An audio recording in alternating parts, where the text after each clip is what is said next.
Students welcome to the online class. మనం last classes లో diseases ని చెప్పుకుంటున్నాం కదమ్మా. సో లాస్ట్ క్లాసెస్ లో tuberculosis, typhoid, AIDS and malaria చెప్పడం జరిగింది. And today class is so viral infection లో ఇంకొకటి ఏంటంటే హెపటైటిస్ ఏ. సో ఇంకొక ఇన్ఫెక్షన్ ఏంటంటే హెపటైటిస్ ఏ. సో దాన్ని ఎలా చెప్పొచ్చు అంటే so infection of liver. So infection of liver by hepatitis A virus is called hepatitis. Infection of liver by hepatitis A virus is called hepatitis అని పిలుస్తారు. సో ఇన్ఫెక్షన్ లివర్ కి hepatitis A వల్ల infection కలిగితే దాన్ని hepatitis A virus అంటారు. So hepatitis viruses అనేవి actual గా so ఇవి 5 క్లాసెస్ ఉంటాయమ్మా. Hepatitis A, hepatitis B, hepatitis C and D and V. Hepatitis A virus ఉంటుంది, హెపటైటిస్ బి వైరస్ ఉంటుంది, hepatitis C virus, D virus and E virus కలిగి ఉంటుంది. ఇందులో ఎక్కువగా ఇన్ఫెక్షన్ కలిగి చేసేవి ఏంటంటే hepatitis A virus and hepatitis B virus. Hepatitis A virus అనేది కంటామినేటెడ్ ఫుడ్ అండ్ వాటర్ వల్ల కాజ్ అవుతుంది. హెపటైటిస్ బి వైరస్ అనేది సో బ్లడ్ ఇన్ఫెక్షన్ అన్నమాట. Contaminated needles, syringes, blood transfusion వల్ల హెపటైటిస్ బి ఇన్ఫెక్షన్ కలుగుతుంది అన్నమాట. So hepatitis A virus hepatitis A virus అనేది main గా అన్ ఎపిడమిక్ ఏరియాస్ లో ఎక్కువగా కలుగుతుంది అనమాట. Which occurs as an epidemic areas. It affects children and adults also. So childrens ని ఎఫెక్ట్ చేస్తుంది, అడల్ట్స్ ని కూడా ఇది ఎఫెక్ట్ చేస్తుంది. దీన్ని ఇంకా ఎలా it was also called as hepatitis ఇంకా ఎలా పిలుస్తారంటే షార్ట్ ఇంక్యుబేషన్ హెపటైటిస్ అంటారు. షార్ట్ ఇంక్యుబేషన్ హెపటైటిస్ అని పిలుస్తారు అనమాట. సో హెపటైటిస్ ఏ వైరస్ అనేది ఏమని చెప్తున్నాను, ఇన్ఫెక్షన్ ఆఫ్ లివర్ అని చెప్పాను.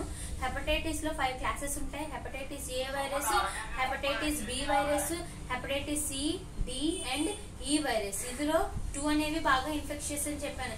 Hepatitis A virus, hepatitis B virus. Hepatitis A virus అనేది కంటామినేటెడ్ ఫుడ్ అండ్ వాటర్ వల్ల వస్తుంది. హెపటైటిస్ బి అనేది contaminated needles, syringes and blood transfusion వల్ల డిసీజ్ కలిగే ఛాన్సెస్ ఎక్కువగా ఉంటాయి. And hepatitis A it was also known as short incubation hepatitis అని పిలుస్తారు. And coming to the virology or morphology. So దీని యొక్క morphology or virology. So virus కాబట్టి actual గా వైరాలజీ అని చెప్పుకోవచ్చు. The study of virus is called virology. మీ అందరికీ తెలుసు కదమ్మా, the study of virus is called virology అంటారు. సో దీని యొక్క వైరాలజీ ఏంటంటే it belongs to the family of picornaviridae. ఇది ఏ ఫ్యామిలీకి చెందుతుంది అంటే పికార్నావిరిడే. చెప్పాను ఏదైనా ఫ్యామిలీని విరిడే అని పిలుస్తారని, అవునండి. సో మలేరియా మీకు క్లాసెస్ చెప్పినప్పుడు చెప్పాను అనమాట. సో ఏదైనా ఫ్యామిలీ వచ్చినప్పుడు హెచ్ఐవి చెప్పినప్పుడు రెటరో విరిడే అని చెప్పాను. అలాగే ఇక్కడ పికార్నో విరిడే. సో ఎంజైమ్ కి ఏజ్ ఎలా వస్తుందో ఫ్యామిలీకి ఇక్కడ విరిడే అనేది వస్తుంది అనమాట. Picornaviridae. So it first demonstrated by the scientist. ఎవరు దీన్ని ఇచ్చారంటే ఫెయిన్ స్టోన్ అనే సైంటిస్ట్.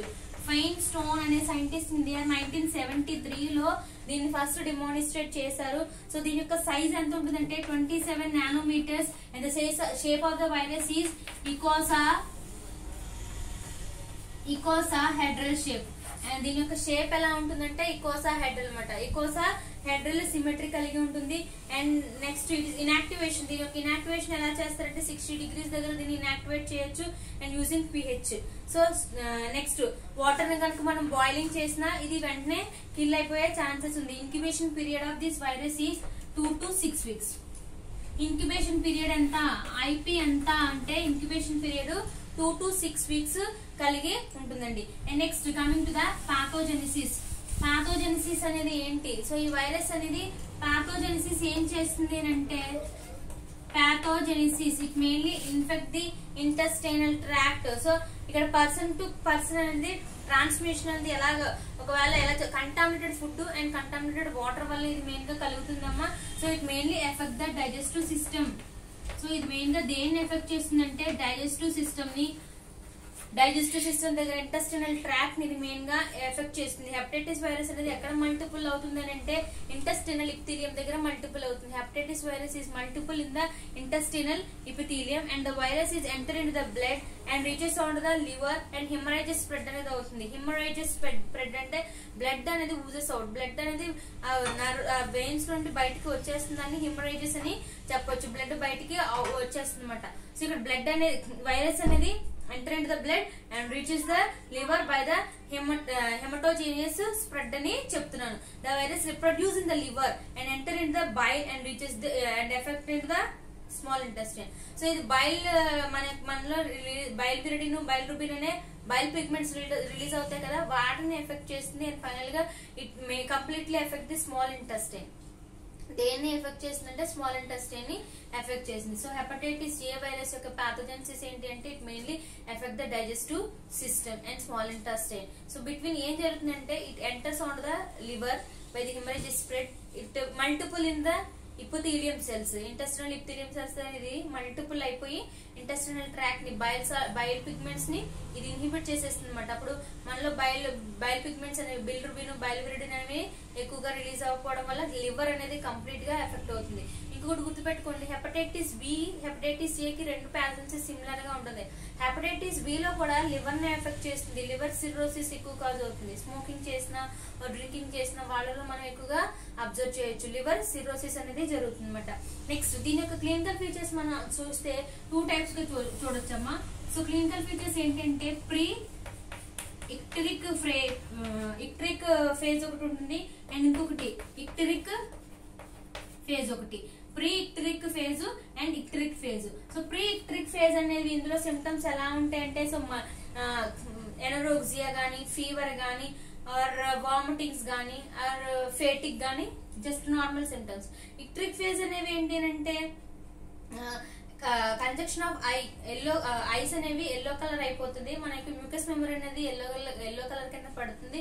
సో లివర్ అనేది కంప్లీట్ గా డ్యామేజ్ అయ్యి సో జాండీస్ అనేది ఎఫెక్ట్ అవుతుంది మేడం. బైల్ పిగ్మెంట్స్ అనేవి సిక్రేషన్ ఆగిపోతుంది కాబట్టి ఇక్కడ ఏమవుతుందంటే సో జాండీస్ అనే డిసీజ్ ఎక్కువగా ఎఫెక్ట్ అయ్యే ఛాన్స్ ఉంది. అవి ఇట్రిక్ ఫేజ్ అండ్ ఇట్రిక్ ఫేజ్ కింద మనం చూడొచ్చు.